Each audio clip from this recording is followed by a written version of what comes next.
أعوذ بالله من الشيطان الرجيم. بسم الله الرحمن الرحيم. واللاتي يأتين الفاحشة من نسائكم فاستشهدوا عليهن أربعة منكم، فإن شهدوا فأمسكوهن في البيوت حتى يتوفاهن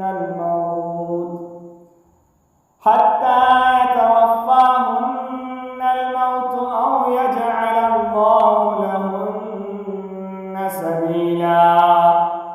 واللذان يأتيانها منكم فآذوهما، فإن تابا وأصلحا فأعرضوا عنهما، إن الله كان توابا رحيما.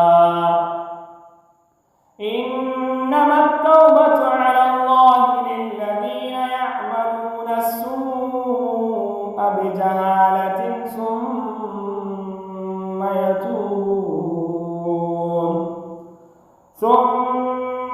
يتوبون من قريب فأولئك يتوب الله عليهم، وكان الله عليما حكيما. وليست التوبة للذين يعملون السيئات حتى إذا حضر أحدهم الموت قال إني تبت الآن ولا الذين يموتون وهم كفار، أولئك أعتدنا لهم عذابا أليما.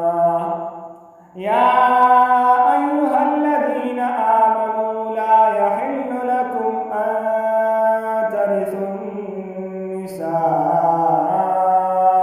كرها ولا تعضلوهن لتذهبوا ببعض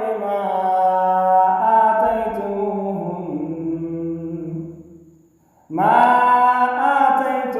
آتيتموهن إلا أن يأتين بفاحشة مبينة، وعاشروهن بالمعروف، فإن كرهتموهن فعسى أن تكرهوا شيئا ويجعل الله فيه خيرا كثيرا. وإن أردتم استبدال زوج مكان زوج وآتيتم إحداهن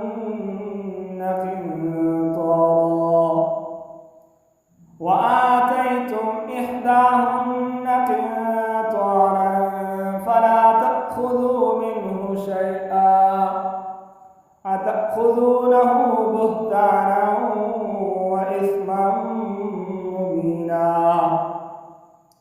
وكيف تأخذونه وقد أفضى بعضكم إلى بعض وأخذن منكم ميثاقا غليظا.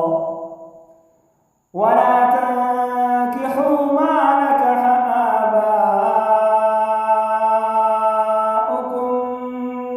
من النساء إلا ما قد سلف، إنه كان فاحشة ومقتا وساء